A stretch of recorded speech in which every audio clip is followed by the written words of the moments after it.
விஜயின் ஜனநாயகன் படம் வெளியீடு தணிக்கை சான்றிதழ் பிரச்சனையால் ஒத்திவைக்கப்பட்டிருக்கிறது. உயர்நீதிமன்றம் உத்தரவிட்டும் கூட தணிக்கை குழு மேல்முறையீடு செய்திருப்பதால் படம் எப்போது வெளியாகும் என்று தெரியாத ஒரு சூழல் நிலவுகிறது. படக்குழுவே இந்த விவகாரத்தில் அமைதி காத்து வரும் சூழலில் ஆச்சரியமாக தமிழக காங்கிரஸ் இந்த விவகாரத்தை கையில் எடுத்து விஜய்க்கு சப்போர்ட் செய்ய ஆரம்பித்துள்ளது.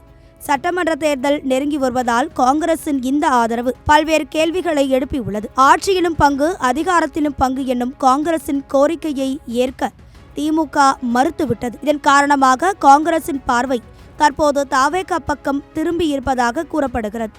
இந்த சூழலில் ராகுல் காந்தி தமிழக காங்கிரஸ் தலைவர்களுக்கு அழைப்பு விடுத்துள்ளார். டெல்லியில் வருகின்ற ஜனவரி 18, 19 தேதிகளில் காங்கிரஸ் கட்சியின் ஆலோசனை கூட்டம் நடைபெற இருக்கிறது. தேர்தல் கூட்டணி, ஆட்சி அதிகாரத்தில் பங்கு ஆகியவை குறித்து இந்த கூட்டத்தில் விரிவாக ஆலோசனை நடைபெற இருக்கிறதாம். எனவே இந்த கூட்டத்திற்கு பின் தமிழ்நாடு சட்டமன்ற தேர்தலில் யாருடன் கூட்டணி என்று காங்கிரஸ் கட்சி அதிகாரப்பூர்வமாக அறிவிக்கும் என்று எதிர்பார்க்கப்படுகிறது.